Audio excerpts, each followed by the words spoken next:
చంద్రబాబుతో deputy CM Pawan Kalyan సమావేశం గంటన్నరగా కొనసాగుతోంది. ఉండవల్లిలోని చంద్రబాబు నివాసానికి వెళ్లారు. తాజా రాజకీయ పరిస్థితులపై చంద్రబాబుతో పవన్ చర్చిస్తున్నారు. పవన్ తన ఢిల్లీ పర్యటన విషయాలు చంద్రబాబుకు వివరిస్తున్నారు. సోషల్ మీడియా కేసులో నామినేటెడ్ పదవులపై చర్చించే ఛాన్స్ ఉంది. కాకినాడ పోర్టులో బియ్యం అక్రమ రవాణాపై చర్చించే అవకాశం ఉంది.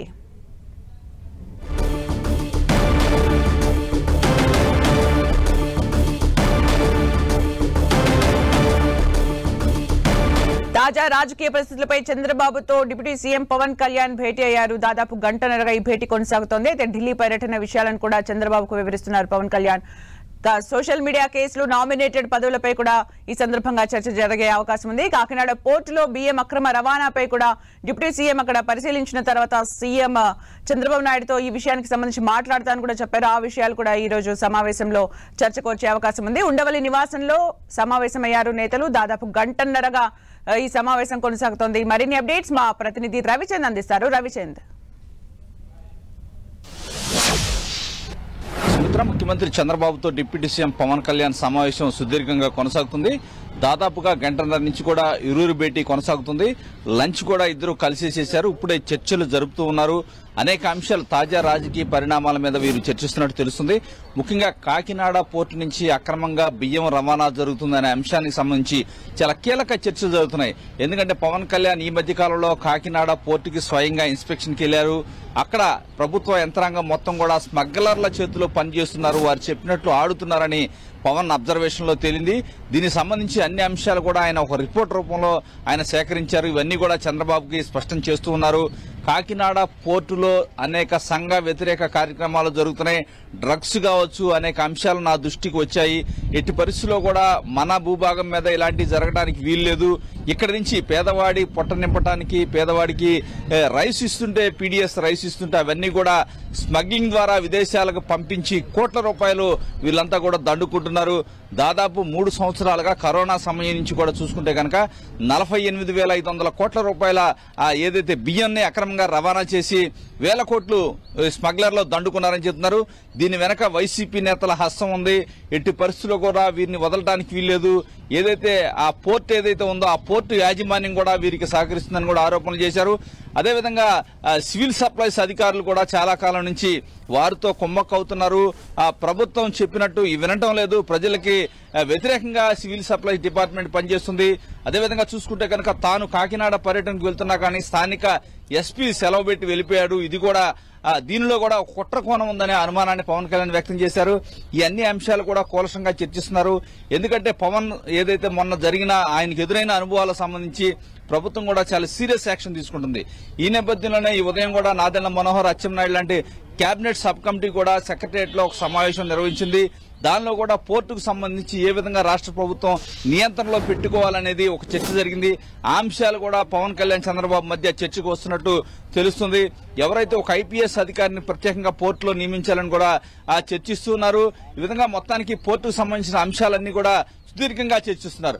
మరోవైపు రాజకీయ అంశాలు కూడా ఇక్కడ చర్చకు వస్తున్నాయి.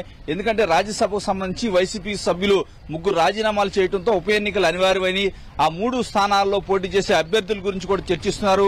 మొదటగా పవన్ కళ్యాణ్ కుటుంబంలో ఆయన సోదరుడు నాగబాబుకి ఇవ్వాలని భావించారు. కానీ కొంత వారు విముఖత వ్యక్తం చేస్తున్నారు. ఈసారి తీసుకోవడానికి నెక్స్ట్ టైం తీసుకునే ఆలోచనలో ఉన్నట్టు కూడా తెలుస్తుంది. ఈ నేపథ్యంలో ఆ 3 స్థానాలు ఎవరికి ఇవ్వాలనేది కూడా ఇక్కడ చర్చిస్తున్నారు. ఎందుకంటే కూటమి 3 పార్టీలు కలిపి పనిచేస్తున్నాయి. ఇక్కడ ఆర్ కృష్ణయ్య, అదేవిధంగా బేద మస్తానరావు, మోపిదేవరావు ఆ 3 రాజీనామా చేశారు. కానీ ఆర్ కృష్ణయ్యది బీజేపీ వారి కోటాలో మరలా ఆర్ కృష్ణకి ఇచ్చే అవకాశం ఉంది. బేద మస్తానరావు మాత్రం టీడీపీ కింద మరలా ఎన్నికయ్యే అవకాశం ఉంది.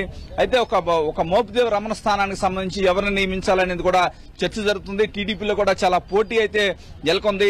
టీడీపీ నేతలు టీడీ జనార్దన్ కావచ్చు, వర్ల రామయ్య, అదేవిధంగా భాష్యం రామకృష్ణ, సానా సతీష్ లాంటి నేతలంతా కూడా, ఖమ్మంపాటి రామ్మోహన్ రావు లాంటి నేతలంతా కూడా ఎదురు చూస్తున్నారు ఆ స్థానం కోసం.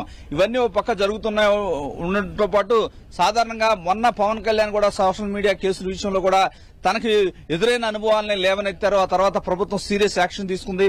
కానీ కొంతమంది ఇంకా కంట్రోల్ కావడం లేదు. సోషల్ మీడియా వేదికగా ఏదైతే సమాజంలో గౌరవప్రదమైన కుటుంబాలని అవహేళన చేస్తూ వారిని అవమానపరుస్తూ ఉన్నారు. ఇంకా ఈ విధానాన్ని అరికట్టాల్సిన అవసరం ఉంది. పోలీసులు గట్టిగా యాక్షన్ తీసుకోవాలనేది పవన్ కళ్యాణ్ అభిప్రాయంగా తెలుస్తుంది. ఈ అంశాలు కూడా ఎందుకంటే గతానికి ఇప్పటికీ ఎంత మార్పు వచ్చింది, ఇంకా ఏ విధంగా ఇటువంటి వ్యక్తులను కట్టడి చేయాలని కూడా చర్చిస్తున్నారు. చాలా చోట్ల వైసీపీ నేతల అండతో కొంత law and order problem create చేసేందుకు సమాజంలో చాలా శక్తులు ప్రయత్నిస్తున్నాయి. వీటిని కూడా ఆట కట్టించాల్సిన అవసరం ఉందని చంద్రబాబు పవన్ కళ్యాణ్ అభిప్రాయపడుతున్నారు. మరోవైపు ఏదైతే కూటమి ప్రభుత్వం అధికారంలోకి వచ్చాక నామినేటెడ్ పదవులు అన్ని కూడా ఇస్తూ ఉన్నారు. అయితే మరికొన్ని ఇంపార్టెంట్ నామినేటెడ్ పదవులు ఇవ్వాల్సిన అవసరం ఉంది. దీనికి సంబంధించి జనసేన నుంచి కూడా కొంతమంది కష్టపడి పనిచేసిన వారి పేర్ల లిస్టు కూడా పవన్ కళ్యాణ్ చంద్రబాబుకి ఇస్తున్నట్టు కూడా మనకి తెలుస్తోంది. సుమిత్ర, అంటే రవిచంద్, సుదీర్ఘంగా ఈ సమావేశం కొనసాగుతుంది. మీరు చెప్తున్నట్టుగా చాలా విషయాలు కూడా ఈ రోజు చర్చకు వచ్చే అవకాశం కనిపిస్తోంది. అయితే ఇంకా ఎంతసేపు ఈ సమావేశం కొనసాగే అవకాశం ఉంది? ఇంకేమైనా షెడ్యూల్ కి సంబంధించిన అప్డేట్స్ ఉన్నాయా? అంటే సుమిత్ర, ముఖ్యంగా ఈ చర్చల ప్రక్రియ కొనసాగుతూనే ఉంది. దాదాపు గంటన్నర నుంచి జరుగుతుంది. ఇంకో గంట కూడా ఈ సమావేశం జరిగే అవకాశం ఉంది. ముఖ్యంగా పవన్ కళ్యాణ్ ఈ మధ్య కాలంలో ఢిల్లీ వెళ్లారు. ఢిల్లీ వెళ్లి 2 రోజులు మొత్తం కూడా కేంద్ర మంత్రులను కలిశారు, ప్రధాని కలిశారు. అక్కడ విశేషాలను కూడా చంద్రబాబుతో పంచుకుంటున్నారు. ఎందుకంటే పవన్ కళ్యాణ్ కూడా ఆంధ్రప్రదేశ్ సంబంధించిన కొన్ని అంశాలపై కేంద్రం దృష్టికి తీసుకువెళ్లారు. అక్కడి నుంచి సహాయ సహకారాలు ఏ విధంగా తీసుకురావాలి, అక్కడి నుంచి ఎందుకంటే ఆర్థికంగా దెబ్బతిన్న ఆంధ్రప్రదేశ్ ఆదుకోవాలంటే కేంద్ర సహకారం తప్పనిసరి అవసరం. అందుకని కేంద్రం నుంచి రావాల్సిన ఆర్థిక సహాయం గురించి కూడా ప్రధానమంత్రి అదేవిధంగా కేంద్ర మంత్రులతో కూడా పవన్ కళ్యాణ్ చర్చించారు. ఆ చర్చల సారాంశాన్ని కూడా చంద్రబాబుకు వివరిస్తున్నారు. చర్చల ప్రక్రియ అయితే కొనసాగుతుంది. ఏదైతే రాజ్యసభ సభ్యుల నామినేషన్ కూడా 4వ తారీఖు నుంచి ప్రారంభమవుతుంది, 10వ తారీఖు వరకు ఉంది. అందుకని అభ్యర్థులను ఫైనల్ చేసుకోవాలి.